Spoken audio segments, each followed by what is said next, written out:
ఆ 15,000 ఇస్తానోడు ఉన్న 10,000 దిక్కులేదు. ఇప్పటికి గతంలో కేసీఆర్ ఇచ్చిన 10,000 ఇస్తానికి దిక్కులేదు. 15,000 సంగతి దేవుడు. కానీ అంతర్జాతీయ వేదికల మీద పోయి మన దావోస్ పోయి స్విట్జర్లాండ్ ముఖ్యమంత్రి అక్కడ పోయి అడ్డగోలుగా అబద్ధాలు చెప్తున్నాడు. ఏం చెప్పిండు దావోస్ లో? నేను రైతు భరోసా అమలు చేస్తున్నా. రైతు భరోసా అంటే ఏంది?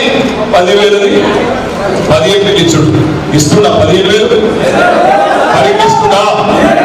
పక్కనే ఉన్నది కొడంగల్ వస్తుందా ముఖ్యమంత్రి నియోజకవర్గంలో? మరి ఇంత అబద్ధం చెప్పచ్చా ముఖ్యమంత్రి అంటే? ఆయన పచ్చి అబద్ధాలు అంతర్జాతీయ వేదికల మీద ఉన్నది లేనట్టు చెప్పవచ్చునా? తెలంగాణ ప్రజలను అవమానించరు కాదా? ఇంత పచ్చి అబద్ధాలు, ఇంత పచ్చి మోసం. మోసం అనేది కాంగ్రెస్ నైజం. కాంగ్రెస్ నరనరాన, కాంగ్రెస్ ప్రతి రక్తపు బొట్టులో మోసం అనేది నిండి ఉంటది. అందుకే వాళ్ళు ఇచ్చింది 6 గ్యారెంటీలు కాదు, వాళ్ళు మొత్తం ఇచ్చింది 420 హామీలు. 420 హామీలు ఇచ్చారు కాంగ్రెస్ వాళ్ళు. నేను పెట్టలే ఆ పేరు 420. వాళ్ళే హామీలు మొత్తం. రైతు డిక్లరేషన్, యూత్ డిక్లరేషన్, మహిళా declaration, ST declaration, SC declaration, minority declaration అని చెప్పి మీటింగులు పెట్టి, మేనిఫెస్టో పెట్టి, డిక్లరేషన్ పెట్టి మొత్తం వాళ్ళు ఇచ్చిన హామీలన్నీ కూడితే 420 హామీలు అయింది. అందులో 6 గ్యారెంటీలేమో 100 రోజులలో అమలు చేస్తా అన్నారు. మిగతా అన్ని తర్వాత అమలు చేస్తా అన్నారు. ఇప్పుడు రంజిత్ అని ఒక మాట చెప్పిండు. మహాలక్ష్మి అని చెప్పిన మా ఆడబిడ్డలు బస్సు ఫ్రీ అన్నారు, బంగారం ఫ్రీ అన్నారు. కళ్యాణ లక్ష్మి కేసీఆర్ ఇస్తుండు, మేము కొత్తులం బంగారం ఇస్తాం, దాని మీదకి వెళ్ళడం. బంగారం అనేది ఆడబిడ్డలు సెంటిమెంట్ కదా, దానికి పడిపోయారు కొంతమంది. పాపం అందరు కాదు, కొంతమంది దాన్ని కూడా పడిపోయినరు, నమ్మినరు. మరి ఇలా బస్సులను మొదలుపెట్టింది. ఇక బస్సులలో ఏమవుతుందో నాకంటే బాగా మీకేరు. ఎన్నడూ అనుకోలేక అసలు దృశ్యాలు చూస్తామని. ఆడపిల్లలు పాపం వాళ్ళు సీట్లు దొరకక ఒకరినొకరు జుట్లు పట్టుకొని గుంజుకొని కొదుకునే పరిస్థితి వచ్చింది. చెప్పులు తీసుకొట్టుకునే పరిస్థితి వచ్చింది. ఒదికేమో మొగలు తింటారు. ఏమని? మేమేమో టికెట్ పెట్టి కొనుక్కొని మేమెక్కివి, మాకు సీట్లు లేకపోయారు వాళ్ళు తిట్టబడి. ఆడపిల్లలేమో పెడితే పెట్టింది కానీ మొత్తం బస్సులను పెంచాలి కదా, సీట్లు దొరుకుతలేవని మా ఆడబిడ్డలు తిరుగుతా ఉన్నారు. నేను నిన్న జూబ్లీ హిల్స్ లో ఒక మీటింగ్ ఉండే, మీటింగ్ పోయినా. మీటింగ్ అయిపోయినాక బయటకు వచ్చినాక చూస్తే నా కారు ఎక్కకపోయింది ట్రాఫిక్ లో. ఆయన పోయి ఒక ఆటో ఎక్కిన. ఆటో ఎక్కి ఆడికెళ్ళి వాళ్ళ తెలంగాణ బాగుంది పోయినప్పుడు ఆటో డ్రైవర్ తమ్ముతో మాట్లాడాడు. ఏం తమ్మి ఇంట్లో ఏం పేరు అంటే, నా పేరు రమేష్ అన్నాడు. ఆడికెళ్ళి వచ్చావు తమ్మి నువ్వు అంటే, నాది ఆలేరు నియోజకవర్గం, నా హైదరాబాద్ ఉంటున్నా, 25 ఏళ్ళకి ఇచ్చి అన్నాడు. మరి ఎట్లుంది తమ్మి కొత్త ప్రభుత్వం అంటే, ఏం చేయాలన్నా తినే పల్లెల్లో మట్టి పోసుకున్నట్టు అయింది, మన్ను పోసుకున్నట్టు అయింది. మార్పు అన్నాడు. అది మార్పు కాదన్నా, ఏ మార్పు మా కుప్పలు కూర్చుకున్నాడు. 6.5 లక్షల మంది ఆటో డ్రైవర్లు ఇలా కొత్త ఉడికిపోతున్నారన్నా, మా పుట్ట మీద కొట్టినట్టు అయింది, మా ఆదాయం 70-75% తగ్గిపోయిందన్నా అని ఆయన చెప్తా ఉన్నాడు. ఎందుకంటున్నా ఇదంతా అంటే, 50 నిమిషాలనే ఇన్ని వర్గాలు. ఇప్పుడు రైతులు బాధలో ఉన్నారు, ఇటు మహిళలు కోపంగానే ఉన్నారు, అటు ఆటో డ్రైవర్లు కోపంగానే ఉన్నారు, ఇంకా చాలా వర్గాలు చూస్తా ఉన్నారు. మాకు పెద్దలు చెప్తున్నారు, అన్న మీరు తొందర పడుకుని 100 రోజులు టైం ఏంటి అని చెప్పారు. కేసీఆర్ గారు కూడా చెప్పారు మొదటి రోజు తెప్పించి, మీరు తొందర పడకండి, మాట మాట్లాడకండి, ఒక 100 రోజులు గమ్మునుండండి, కొత్త ప్రభుత్వం కదా, వాళ్ళు కూడా పనిచేయాలి కదా, సెటిల్ కావాలి కదా. కేసీఆర్ గారు కూడా మాకు చెప్తే మేము కూడా గంభీరంగా ఉన్నాం, మర్యాద కూడా మొదలు మాట్లాడలేదు. మేము కూడా 4-5 రోజులు వికారాబాద్ ఎమ్మెల్యే పక్కనే కొత్తగా గెలిచిన ప్రసాద్ గారు, ఆ ప్రసాద్ గారు స్పీకర్ అవుతుండట అంటే మనం కూడా మర్యాదగా మరి ప్రతిపక్షంగా స్పీకర్ ఎన్నిక ఏకగ్రీవం చేయాలని చెప్పి మనం కూడా పోయి సంతకం కూడా పెట్టినాం. అలా పక్కనే కూర్చొని ఏకగ్రీవం ఎన్నిక అయితే కూడా గౌరవంగా సహకరించే ప్రయత్నం చేసినాం. వాళ్ళు ఏం చేసినారు? అసెంబ్లీ పెట్టారు, పెట్టి గవర్నర్ అమ్మ ప్రసంగం పెట్టింది. ఇక గవర్నర్ అమ్మ వచ్చి మాట్లాడాక నిజంగా కూడా ఏమనిపించిందంటే, పరిగిలో ఏదైనా ఒక బూత్ లో, పోలింగ్ బూత్ లో ఒక కాంగ్రెస్ కార్యకర్త కూడా ఎలక్షన్ టైంలో మాట్లాడిన దానికంటే కూడా దారుణంగా ఆ గవర్నర్ గారి ప్రసంగం ఉండేది. చాలా హీనంగా 10 ఏళ్లలో కేసీఆర్ మొత్తం నాశనం చేసిండు, కరెంటు ఖరాబ్ చేసిండు, వ్యవసాయం ఖరాబ్ చేసిండు, కేసీఆర్ మొత్తం తెలంగాణను విధ్వంసం చేసిండు, కేసీఆర్ మొత్తం తెలంగాణను అప్పుల పాలు చేసిండు, దివాలా తీయించిండు కేసీఆర్ అని దివాలా కోరు మాటలు మాట్లాడిండ్రు. ఆ రోజు కాంగ్రెస్ నాయకులు గవర్నర్ గారి ద్వారా చెప్పించింది. అది చూసినాక రేషన్ గల తెలంగాణ బిడ్డలు కదా, మన నాయకుడిని, మన ప్రభుత్వాన్ని 10 ఏళ్ళు కష్టపడి పనిచేసిన మన ప్రభుత్వాన్ని అంటే ఆ రోజు మళ్ళీ ఎదురుదాడి మొదలుపెట్టినాం. అసెంబ్లీలో వాళ్లకు తీటుగా సమాధానం చెప్పినాం. అసెంబ్లీ చూసినా మీరు? బాగానే జరిగిందా? మరి ఒకటే మాట మీరు ఆలోచించు. అసెంబ్లీలో 39 మంది ఉన్నాం. ఒక బలమైన ప్రతిపక్షంగా మనం ఉన్నాం. అక్కడ కేసీఆర్ గారు పంపిన సైనికులు 3 మాట్లాడితేనే పాపం రేవంత్ రెడ్డి గారు తట్టుకోలేకపోతున్నాడు. నేను ఇంకా కూర్చోనే లేదు, చదువుకోనే లేదు, ఇద్దరు వాయిస్తున్నారు, ఆటో చెప్పా ఇటో చెప్పా. మరి కేసీఆర్ పంపిన సైనికులు ఉంటేనే ఇట్లుంటే అసలు కమాండర్ కేసీఆర్ దిగుతే ఎట్లుంటాయి? నేను అందరినీ పైకి పోలేదు. సరే, చిన్న స్పీడ్ బ్రేకర్ వచ్చింది, ఇప్పుడు ఒక స్లో అయింది, కారు సర్వీసింగ్ పోయింది, మళ్ళా బయటకు వస్తుంది. వచ్చినాక రేపు 10 కిలో పార్లమెంట్ ఎలక్షన్ లో ఉరుకులు పెట్టాలి. తప్పకుండా రంజిత్ అన్నను బ్రహ్మాండమైన మెజారిటీతో మన మహేష్ రెడ్డి గారిని వాళ్ళు ఏదైతే ఓడగొట్టిండ్రో దానికి ప్రతీకారం పార్లమెంట్ లోనే మనం తీర్చుకోవాలి. తప్పకుండా పోవాలి, ప్రతి ఇంటికి పోవాలి. మా ఆడపిల్లలకు నేను విజ్ఞప్తి చేస్తాను. ఏమన్నారు వాళ్ళు కాంగ్రెస్ వాళ్ళు? నెలకు 2500 ఇస్తాం ప్రతి మహిళకు అని గ్యారంటీ కార్డు ఇచ్చారు. మరి ఇలా రాష్ట్రంలో మహిళలు ఎంతమందిలో ఎరికినా 18 ఏళ్ళు నిండిన ఆడబిడ్డలు 1,57,00,000 మంది ఉన్నారు. 1,57,00,000 మంది. తప్పకుండా ప్రతి మహిళకు తప్పకుండా వాళ్ళు 2,500 ఇచ్చేదాకా వాళ్ళ తరఫున మనం కొట్లాడాలని చెప్పి నేను మీ అందరికి విజ్ఞప్తిస్తాను. 1,57,00,000 మందికి ఇయ్యము. మీ ఇంట్లో టీవీ ఉంటే కట్టింగు, మీ ఇంట్లో ఫ్రిడ్జ్ ఉంటే కట్ చేస్తాము, మీ ఇంట్లో కారు ఉంటే కట్ చేస్తాము, ట్రాక్టర్ ఉంటే కట్ చేస్తామంటే ఊకోవద్దు, అడగాలి. ఇవన్నీ ముందెందుకు చెప్పలే? గ్యారెంటీ కార్డు ఇచ్చేటప్పుడు ముందెందుకు చెప్పలే? ఆ రోజేమో ప్రతి మహిళ అన్నాం, ఇవాళ కట్టింగు పెడతావా అని చెప్పి వాళ్ళ తోకలు కట్టింగు పెట్టాలని మాట కూడా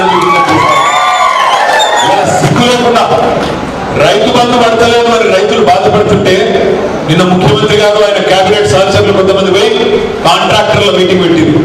కాంట్రాక్టర్ల మీటింగ్ పెట్టాలని చెప్తారు. కాంట్రాక్టర్లకు బిల్లులు బకాయిలు ఉన్నాం, మీకు మేమిస్తాం, భయపడకండి. ఎందుకు? కాంట్రాక్టర్లకు పైసలు ఇస్తున్నారు, కమిషన్ ఏమైనా వాళ్ళు ఇస్తారు, ఎలక్షన్ కానీ వాళ్ళ బాధ. అదే రైతులతో మీటింగ్ ఉండని, రైతులతో మీటింగ్ ఉండని, రైతు బంధు పడతలేదని రైతులు బాధపడుతుంటే, నాటేసే టైం దాటిపోయిందని రైతులు బాధపడుతుంటే రైతులకు భరోసా ఇచ్చేటోడు లేడు. నిన్నగానే మొన్న కోమటిరెడ్డి వెంకటరెడ్డి గారు మంత్రి గారిని ఒక విలేకరు అడిగాడు, సార్ మరి రైతులు బాధపడుతున్నారు, రైతు బంధు పడలేదని ఏమంటారు మీరు అంటే, రైతు బంధు పడలేదన్నోళ్ళను చెప్పుతోని కొట్టండి అంటున్నాడు కోమటిరెడ్డి వెంకటరెడ్డి. ఈ అహంకారం కోసం, ఈ చెప్పు దెబ్బల కోసమా మనం ఇవాళ వీళ్ళని ఎన్నుకున్నది? ఆలోచించండి. మరి రైతు బంధు పడలేదు అంటేనే చెప్పుతో కొట్టమంటే, మరి డిసెంబర్ 9 నాడు 2 లక్షల రుణాలు మాఫీ చేస్తా అన్నోళ్ళను, 10,000 కాదు 15,000 ఇస్తా అన్నోళ్ళను, అంతర్జాతీయ వేదికల మీద అబద్ధాలు చెప్తున్న వాళ్ళను చెప్పుతో కొడదామా, ఓటుతో కొడదామా ఆలోచించమని చెప్పి నేను కొడతా ఉన్నా. రేపు పార్లమెంట్ ఎన్నికల్లో ఈ కాంగ్రెస్ పార్టీని ఓటుతో కొట్టి, ఓటుతో వేటేసి తప్పకుండా తిరుగులేని సమాధానం చెప్పాలి వాళ్ళ అహంకారాన్ని. ఏమేమి మాట్లాడుతున్నారండి? ఒకవైపేమో 2 లక్షల రుణమాఫీ నమ్మబలుగుతారు, ఇంకోవైపేమో వ్యవసాయ శాఖ మంత్రి తుమ్మల నాగేశ్వరరావు గారు బ్యాంకులకు ఆదేశాలు ఇస్తున్నాడు, రుణాలు రికవరీ చేయండి, లేదంటే ఆస్తులు జప్తు చేయండి. ఇదేనా మరి? ఓడ మీద ఉన్నప్పుడు గోడమల్లన్న, ఒడ్డుకెక్కినాక బోడమల్లన్న. ఓడ మీద ఉన్నంతసేపేమో మంచిగా ఎలక్షన్ లో ఓట్ల కోసం మాత్రం తీయటి మాటలు చెప్పినారు. ఇవాళ మాత్రం రుణాలు రికవరీ చేయండి, రుణమాఫీ తర్వాత దశల వారీగా చేస్తాం ఇవాళ డైలాగులు కొడుతున్నారు. అందుకే నేను అంటున్న మోసం కాంగ్రెస్ నైజం గుర్తుపెట్టుకోండి. ఒక్క మహిళల్నే కాదు, ఒక్క రైతుల్నే కాదు, తెలంగాణలోని సంపన్న వర్గాలకు మోసం చేసినారు. మా మైనారిటీ సోదరులు చెప్పిండ్రు, ఏమన్నారు? బీఆర్ఎస్ బీజేపీ ఒకటే, వీళ్ళిద్దరు కలిసిపోయి ఉన్నారు, వీళ్ళిద్దరు అలైబలై చేసుకున్నారు, అందుకే మీరు మైనారిటీలు నమ్మొద్దు అని దొంగ మాటలు చెప్పింది. నేను అడుగుతా ఉన్న తమ్ముళ్ళు, నేను అడుగుతున్న చెల్లెలు, మీరు చెప్పాలన్నా, మొన్న జరిగిన శాసనసభ ఎన్నికల్లో, మొన్న జరిగిన అసెంబ్లీ ఎలక్షన్ లో బండి సంజయ్ నొడగొట్టింది ఏ పార్టీ? బీఆర్ఎస్. బండి సంజయ్ నొడగొట్టింది ఏ పార్టీ? ధర్మపురి అరవింద్లోనే బీజేపీ ఆయన నొడగొట్టింది ఏ పార్టీ? ఈటెల రాజేందర్ నొడగొట్టింది ఏ పార్టీ? రఘునందన్ రావు నొడగొట్టింది ఏ పార్టీ? సోయం బాపురావు ఓడగొట్టింది ఏ పార్టీ? 5-6 తీస్మార్కాన్లని బీజేపీలో చెప్పుకున్న వాళ్ళందరినీ ఓడగొట్టింది మనమే కదా. మరి మనకు వాళ్ళకి పొద్దుంటుంటుంది నాకు అర్థం కాదు. వాళ్ళేమో ఓడగొట్టే తెలియలేదు కాంగ్రెస్ వాళ్ళ మీద సరైన క్యాండిడేట్లను పెట్టారు. మళ్ళీ వారు లోపల లోపాయికారి ఒప్పందాలు కుదుర్చుకుంటారు. ఇలా చూడండి, ఎవరితో కలుస్తున్నారో ఆలోచించండి. వాళ్ళు ఏమంటారు? మాట్లాడితే మీ ఆడబిడ్డను అరెస్ట్ చేయలే, కవితను అరెస్ట్ చేయలే కాబట్టి వీళ్ళు వాళ్ళు ఒకటే అని మాట్లాడతారు. నేను ఒకటే అడుగుతున్నా, నిజంగా మనకు వాళ్ళకి ఏమైనా అండర్స్టాండింగ్ ఉంటే, వాళ్ళకి మనకి ఏమైనా పొత్తుంటే అసలు కేసు పెట్టుకుని అమ్మదా? కేసు ఉంటుండేనా అసలు? అయినా కవిత పోయి సుప్రీంకోర్టు పోయి స్టే తెచ్చుకున్నది నవంబర్ 22 దాకా. కానీ ఏం జరిగింది? నిజాం గడప దాటే లోపల అబద్ధం ఊరంతా తిరిగి వచ్చింది. వాడెవడో ముళ్ళన్నా వీడెవడో పుల్లన్నా యూట్యూబ్ లో చెప్పాలి, అవి మనం కూడా చూడాలి, నమ్మాలి, బట్టలు వత్తాలి, అవి నమ్మి అవి కావాలి. ఒక్కసారి ఆలోచించండి, 1,60,083 మంది యువకులకు ప్రభుత్వ ఉద్యోగాలు ఇచ్చిన ప్రభుత్వం మనది. భారతదేశంలో గత 10 నెలల్లో ఇంత పెద్ద ఎత్తున యువకులకు ఉద్యోగాలు ఇవ్వలేదు. కానీ ఏం చెప్పారు? మన గిరిజన తాండాలలో లంబాడ సోదరులకు ఏం చెప్పారు? వచ్చి ఎక్కడ ఉద్యోగాలు లేవు, పిల్లల ఉద్యోగాలు లేవు, మనకంటే ఉద్యోగాలు ఇచ్చిన ఒక్క రాష్ట్రం చెప్పు అని చెప్పి రాహుల్ గాంధీ నడితే సమాధానం చెప్పాడు, మోడీ నడితే సమాధానం చెప్పాడు. ఎందుకంటే వాళ్ళకి తెలుసు ఇంతకంటే ఎక్కువ ఉద్యోగాలు ఇచ్చిన రాష్ట్రం భారతదేశంలో ఎక్కడా లేదు. కానీ వచ్చిండ్రు తాండాలకు వచ్చి పిల్లల్ని ఎంత ఖరాబ్ చేసి కేసీఆర్ ఉద్యోగాలు ఇస్తలేడు, గిరిజనులకు అన్యాయం చేస్తున్నాడు. మనం తాండాలు పంచాయతీలు చేసింది ఎక్కడికో పోయింది, 6% రిజర్వేషన్ 10% చేసింది ఎక్కడికో పోయింది, పోడు భూములకు పట్టాలు ఇచ్చింది ఎక్కడికో పోయింది, 3 ఫేజ్ కరెంట్ ఇచ్చింది ఎక్కడికో పోయింది, మంచిగా సేవాలను జయంతిని అధికారికంగా చేసింది ఎక్కడికో పోయింది.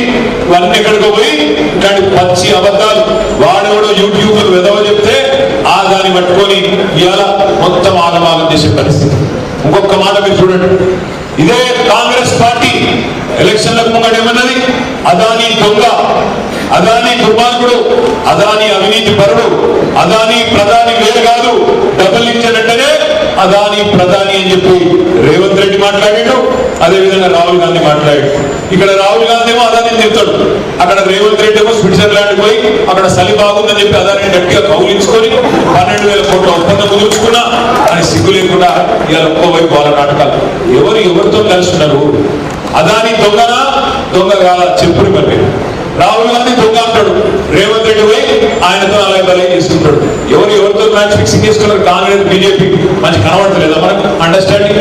ఇంకొక మాట, ఇక్కడ మీ పూడూరులో ఇప్పుడే ఆ పోరాట సమితి వాళ్ళు వచ్చి ఒక విజ్ఞప్తి ఇచ్చినారు. మా పూడూరులో 12 లక్షల చెట్లు తీసేస్తారట. 3,000 ఎకరాల అడవిని నాశనం చేసి అక్కడ రాడార్ అనేది పెడతారట. దీనివల్ల అక్కడ ఉండే పర్యావరణం దెబ్బతింటది, దీనివల్ల అక్కడ ఉండే పక్షులు దెబ్బతింటాయి, ప్రాణులు దెబ్బతింటాయి, అక్కడ రేడియేషన్ వల్ల జీవ వైవిధ్యం మొత్తం దెబ్బతింటది. అది వద్దు అనే మాట ఇవాళ ఇక్కడ వాళ్ళు వచ్చి చెప్తా ఉన్నారు. అది మాకు తెలుసు కాబట్టి గత 10 ఏళ్ళుగా దానికి కానియలేదు. అది తెలుసు, పొడవుకు నష్టమవుతుంది, పరిగికి నష్టమవుతుంది, వికారాబాద్ జిల్లాకు నష్టమవుతుందనే మనం ఆ పని కానియలేదు. కానీ ఇవాళ వీళ్ళు రాగానే 10 రోజుల్లోనే ఆగమాగం 12 లక్షల చెట్లు కొట్టేసే ప్రాజెక్టుకు వీళ్ళు జెండా ఊపితే మరి ఇక్కడ పోయిన పర్యావరణవేత్తలు ప్రశ్నించే గొంతులు నేను అడుగుతా ఉన్నాను. ఆనాడు రంజిత్ రెడ్డి గారి చొరవతో చేవెళ్ల నుంచి ఇక్కడికి వచ్చే మరి జాతీయ రహదారిని విస్తరిద్దామంటే కొన్ని పెద్ద పెద్ద చెట్లు పోతున్నాయి అని చెప్పి కోర్టుకు పోయి కొట్లాడారు కొంతమంది. ఆ పెద్ద పెద్ద మర్రి చెట్లు పోతున్నాయని కోర్టుకు పోయి దాన్ని చాలా రోజులు ఆపింది. నేను అడుగుతున్నా, కొన్ని 100 చెట్లు పోతుంటేనే ఆగమాగం చేసిండ్రే, 12 లక్షల చెట్లు పోతుంటే ఎక్కడికి పోయి నీ గొంతులు ప్రశ్నించే గొంతులు అని నేను అడుగుతా ఉన్నాను. 12 లక్షల చెట్లు పోతుంటే ఎక్కడైతే ఈసా ఉంటుందో, ఎక్కడైతే మూసా ఉంటుందో, ఈ రెండు కలిసి మూసి అవుతుందో కిందికి పోయి అట్లాంటి అద్భుతమైన ప్రాంతం మన ప్రాంతం, మన వికారాబాద్ జిల్లా.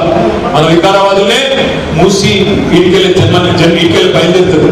మరి అట్లా మొత్తం పర్యావరణం దెబ్బతింటే అడవులన్నీ పోతే రేపు వర్షాలు పడతాయా? మూసీకి నీటి చుక్క వస్తుందా? ఈ ప్రాంతంలో వ్యవసాయానికి మనుగడ ఉంటుందా? ఆ రేడియేషన్ తోని నష్టం జరుగుతుందని చెప్తున్నారు. ఇవన్నీ తెలుసా ఈ ప్రభుత్వానికి? తెలిసి ఒప్పుకున్నారా, తెలియక ఒప్పుకున్నారా నేను అడుగుతా ఉన్నా. ప్రజాభిప్రాయ సేకరణ మళ్ళా చేయాల్సిన అవసరం లేదా? ఎప్పుడో 10 ఏళ్ల కింద సాటుకు మాటకు చేసిన ప్రజాభిప్రాయ సేకరణ ఇప్పటికి కూడా అదే కరెక్టా నేను అడుగుతా ఉన్నా. దయచేసి ఆలోచించండి. నేను ఈ ప్రభుత్వానికి డిమాండ్ చేస్తా ఉన్నా, ముందు పరిగిలో ఒక బహిరంగ సభ పెట్టండి, బహిరంగంగా ఒప్పుకోండి, చెప్పండి 12 లక్షల చెట్లను కొట్టేస్తున్నారో చెప్పండి. 3000 ఎకరాల అటవీ భూమిని తీసుకోవడం వల్ల ఈ ప్రాంత ప్రజలకు మీరు ఇచ్చే ఉద్యోగాలు ఎన్ని చెప్పండి. ఏదో చెప్తున్నారంటే ఉద్యోగాలు ఇస్తామని, నేను మీకు ఇవాళ చెప్తా ఉన్నా. అక్కడ వచ్చే ఉద్యోగాలలో వస్తే ఇస్తే మనలకు చెప్పరాసి ఉద్యోగాలు వస్తాయి తప్ప వేరే ఉద్యోగాలు మనలకు రావు. ఎవరికో వచ్చే ఏడికెళ్ళి వచ్చి తీసుకుంటారు తప్ప మనకేమి రాదు. ఉన్న అడవి పోతుంది, ఉన్న చెట్లు పోతాయి, ఉన్న పర్యావరణం పోతుంది, మీకెళ్ళి రేడియేషన్ సమస్య వస్తుంది తప్ప దానివల్ల లాభం లేదు. అందుకే 10 ఏళ్ళు తెలుసు కాబట్టి మన ప్రభుత్వం ఉన్నప్పుడు వీళ్ళని రానియలేదు. అది వెరీ లో ఫ్రీక్వెన్సీ అంటారు, ఆ నేవీ రేడార్ వ్యవస్థ VLF అంటారు. దాన్ని వీళ్ళు తీసుకొచ్చి తెలిసి తెలియక ఇష్టం వచ్చినట్టు చేస్తుంటే ప్రధాన ప్రతిపక్షంగా మేము చూస్తా ఊరుకోము. తప్పకుండా ఇప్పుడే ఇక్కడ ప్రజా సంఘాల నాయకులు ఎవరైతే వచ్చినారో, ఎవరైతే ముందుకొచ్చి పోరాటం చేస్తున్నారో వాళ్ళని అభినందిస్తూ వాళ్ళకు అండగా BRS పార్టీ ఉంటది అనే మాట కూడా మీ ద్వారా నేను వాళ్ళకి తెలియజేస్తా ఉన్నాను. ప్రజలను చైతన్యవంతులు చేద్దాం, చెప్దాం, ఏది మంచి ఏది చెడు వాళ్ళకి చెప్పే ప్రయత్నం చేద్దాం. మనం కూడా పరిశ్రమలు తెచ్చినప్పుడు మనం పర్యావరణ హితంగా ఉండే పరిశ్రమలు తీసుకొచ్చినాం. ఎక్కడ కూడా పర్యావరణానికి నష్టం చేయాలా, ప్రజలు నష్టపోవాలని చూడలేదు. అందుకే నేను మిమ్మల్ని కోరుతా ఉన్నాను, రేపటి రోజున పరిగిలో బలమైన ప్రతిపక్షంగా మహేష్ రెడ్డి గారి నాయకత్వంలో, అనిల్ రెడ్డి గారి నాయకత్వంలో, వేదిక మీద కూర్చున్న మీ అందరి సమిష్టి నాయకత్వంలో భయపడకుండా ముందుకు పోదాం. పక్కనే కొడంగల్ ఉన్నది, చూద్దాం. కరెంటు కోతలు చాలా అయితే, ఇప్పటికే చాలా అయినాయి కొన్ని చోట్ల, ఇంకా కొన్ని చోట్ల చాలా అయితే. ఎరువుల దుకాణాల ముందు, విత్తనాల దుకాణాల ముందు లైన్లు కనబడుతూనే ఉన్నాయి. పెన్షన్లు ఏం చెప్పినాడు, మనం 200 పెన్షన్ 2000 చేసినాం కాబట్టి ఇంట్లో భార్యకో భర్తకో ఒకటికే ఇస్తామని మనం చెప్పినాం. ఎందుకంటే ఎట్లాగో 10 రెట్లు పెంచినాం కాబట్టి ఇద్దరికి ఇచ్చినట్టే లెక్క అని మనం అంటే, ఆ రోజు కాంగ్రెస్ వాళ్ళు అన్నారు అట్లా కుదురుతారు, ఇద్దరికి ఇవ్వాలి, భార్యకి ఇవ్వాలి, భర్తకి ఇవ్వాలి అన్నారు. 4000 ఇస్తామన్నారు. రేపు ఇవ్వకపోతే ఊపుకుందామా? ఊపుకురుడు కాదు, ఇయ్యలు పోయి అది నమ్మాలి. అందుకే నేను మిమ్మల్ని అంటున్నా, మీ అందరినీ కొడుతున్నా, ఎక్కువ కాలం ఏం పట్టది, ఎక్కువ టైం ఏం పట్టది. మీరు గట్టిగా ఉంటే, మీరు కసిగా నిలబడితే ఎక్కువ సమయం ఏం పట్టది. ఈ ప్రభుత్వం మనకు 5 ఏళ్ళు మీరు ప్రభుత్వంకి ప్రజలు అవకాశం ఇచ్చింది. మరి 5 ఏళ్ళు నిలుపుకుంటారా, మధ్యలో మాయమవుతారా, ప్రజల ఆగ్రహానికి గురవుతారా? నాకైతే ఎందుకంటే మీరు చూస్తున్నారు, ఇట్లా చాలా మంది పెద్ద పెద్ద మాటలు మాట్లాడుతూ చాలా మంది వచ్చిపోయినారు. రేవంత్ రెడ్డి అంటుండు 100 మీటర్ల లోపల పొంద పెడతాడు. మనం 100 మీటర్లు. రేవంత్ రెడ్డి గారికి నేను చెప్తున్నా, నీకంటే ముందు చాలా మంది తీసి మార్గాలు వచ్చిండ్రు, చాలా మందికి ఇట్లనే మాట్లాడారు, తొక్కేస్తాం, చిదిమేస్తాం, చంపేస్తాం అన్నారు. ఆ తీసి మార్గాలతోనే కాదు, ఇలాంటి పుట్రకాంతో 100 మీటర్ల లోపల పొంద పెడతా అంటున్నావు కదా, 3 ఫీట్లు కూడా లేవు, నువ్వేడ పొంద పెడతావు కాదు, ఎవరితో కాదు. ఈ గులాబీ జెండాను పొందబెట్టు. ఈ గులాబీ జెండా ప్రజల గొంతు. రేపు రంజిత్ రెడ్డి పార్లమెంట్ లో ఉంటే బ్రహ్మాండంగా మన తరఫున అక్కడ కొట్లాడతాడు, మాట్లాడతాడు. ఈ నేవీ రేడార్ లాంటి ప్రాజెక్టు తీసుకొచ్చినప్పుడు గట్టిగా ప్రశ్నిస్తాడు. అదే కాంగ్రెస్ బీజేపీ కూడా పంపితే ఒక గొర్రెలాగా పోయి కూర్చున్నాడు తప్ప వాళ్ళతో అయ్యేదేం లేదు. ఇక 100 గొర్రెలు ఇంకో గొర్రె అన్నట్టు పోయి కూర్చోవాలి, ఇవ్వాలి, బయట అంటే బయట, ఉంటో అంటే ఉంటో, డిస్కో అంటే డిస్కో, ఉసుకో అంటే ఉసుకో. కాంగ్రెస్ బీజేపీలో ఏం కాదు, ఊదు కాదని పీరియలేదు. అందుకే మీకు నేను విజ్ఞప్తి చేసేది, బలమైన ప్రతిపక్షం, తెలివైన ప్రతిపక్షం ఉంటే తప్పకుండా అధికారంలో ఉన్న దానికంటే ఎక్కువ పనులు చేసుకునే అవకాశం ఉంటుంది. మహేష్ అన్నకు మీరు అండగా నిలబడండి. ఎందుకంటే ఈ సంవత్సరం మొత్తంలో ఒక పార్లమెంట్ ఎలక్షనే కాదు, తర్వాత వరుసగా మీ ఎలక్షన్లు ఉన్నాయి. సర్పంచ్ ఎలక్షన్ ఉంది, ఎంపీటీసీ ఎలక్షన్ ఉంది, జెడ్పీటీసీ ఉంది, మున్సిపాలిటీ ఎలక్షన్ ఉంది, సొసైటీ ఎలక్షన్ ఉంది. 2024 మొత్తం ఎలక్షన్లు ఉన్నాయి. మీరు మొన్న అసెంబ్లీలో మహేష్ అన్న కోసం కొట్లాడు, రేపు పార్లమెంట్ లో రంజిత్ కోసం కష్టపడతారు. వాళ్ళిద్దరూ మేమందరం కలిసి మిమ్మల్ని గెలిపించేందుకు మీకోసం మీరు గుర్తుపెట్టుకోండి ఒక మాట, పార్లమెంట్ లోనే పునః చేసుకోవాలి. ఎక్కడ కోల్పోయామో అక్కడనే ఎత్తుక్కోవాలి. పరిగిలో మన అసెంబ్లీలో మోసం జరిగింది, పార్లమెంట్ లో దాన్ని సరి చేసుకోవాలి. ఏ బూత్ లో మనం తక్కువ వచ్చింది అక్కడనే కూర్చోవాలి. ఏ వర్గం మనకు దూరమైందో వాళ్ళ దగ్గర పోయి అడగాలి, ఎందుకు తమ్మి అని. రైతులు ఎవరైనా తప్పని ఆశపడితే, ఇప్పుడు బాధలో ఉంటే వాళ్ళ దగ్గర పోయి పలకరించాలి. ఏ కాదన్నా మొన్న జరిగిన మోసం ఓకే, కానీ ఇప్పుడు ఒక 12 మంది బీఆర్ఎస్ ఎంపీలను గెలిపించి మీరు ఢిల్లీకి పంపిస్తే 2 జాతీయ పార్టీలకు వణుకు పుడుతుంది. అమ్మో మళ్ళా కేసీఆర్ మొదలైంది, ఇక తట్టుకోలేదు సుమా అని చెప్పి ఒక వాతావరణం వస్తుంది. ఇవాళ గ్రామాల్లో కేసీఆర్ లేడు ముఖ్యమంత్రిగా అనే విషయాన్ని చాలా మంది జీర్ణం చేసుకోలేకుంటున్నారు, చాలా మంది బాధపడుతున్నారు. వాళ్ళందరి దగ్గరికి పోదాం, వాళ్ళని కలుద్దాం. ఒక్క పార్లమెంట్ ఎన్నికనే కాదు, పంచాయతీ ఎన్నికల్లో, ఎంపీటీసీ ఎన్నికల్లో, జెడ్పీటీసీ ఎన్నికల్లో, సొసైటీ ఎన్నికల్లో గులాబీ జెండా ఉంటేనే తెలంగాణకు శ్రీరామ రక్ష అనే మాటను తప్పకుండా గట్టిగా చెప్తాం. శ్రీరామ రక్ష అనే గుర్తొచ్చింది, అక్షితలు వచ్చిన ఇంటింటికి వచ్చినాయా? వాళ్ళకి అర్థం కూడా తెలియదు, చేసిందేం లేదు. 10 నెలల దేశానికి పప్పు ధర పెంచిండ్రు, ఉప్పు ధర పెంచిండ్రు, చింతపండు ధర పెంచిండ్రు, పెట్రోల్ ధర పెంచిండ్రు, డీజిల్ ధరలు పెంచిండ్రు, కూరగాయల ధరలు పెంచిండ్రు. అన్ని పెంచిన ప్రధానమంత్రి మోడీ గారిని అలా మా ఆడబిడ్డలు మా అన్నదమ్ములు ఏమంటారు ఎరికైనా దేశంలో ప్రియమైన ప్రధానమంత్రి అంటలేరు, ప్రియమైన ప్రధానమంత్రి గారు అంటూ అన్ని ఫిరం చేసి గ్యాస్ బండను కొండెక్కించిన మహానుభావుడు మోడీ గారు. ఆయన పాపం చేసిందేమి లేదు తెలంగాణ. కాబట్టి నెత్తి మీద అక్షంతలు చల్లుకోండి, డబ్బా మాకు ఓట్లు చల్లుండ్రి, ఇదే స్కీమ్ పెట్టింది. దయచేసి ఆగం కాకండి. వాళ్ళు వచ్చినాకనే మనకు దేవుడు వాళ్ళు పరిచయం చేయలే. వాళ్ళు రాకముందు కూడా దేవుడు మనకు ఎరికే, వాళ్ళు రాకముందు కూడా బొట్లు పెట్టుకున్నాం, వాళ్ళు రాకముందు కూడా గుడులు కట్టినాం. అసలు దేశంలో మనం కట్టినట్టు యాదాద్రి కంటే గొప్ప గుడి ఎవరైనా కట్టిన ఈ దేశంలో ఒక్కసారి ఆలోచించుకుంటున్నాం. మన ముఖ్యమంత్రి కేసీఆర్ గారు కట్టిన యాదాద్రి, దానిలో రాజకీయం చేయలేదు, దేవుడిని అడ్డం పెట్టుకుని ఓట్లు దండుకునే పని చేయలేదు.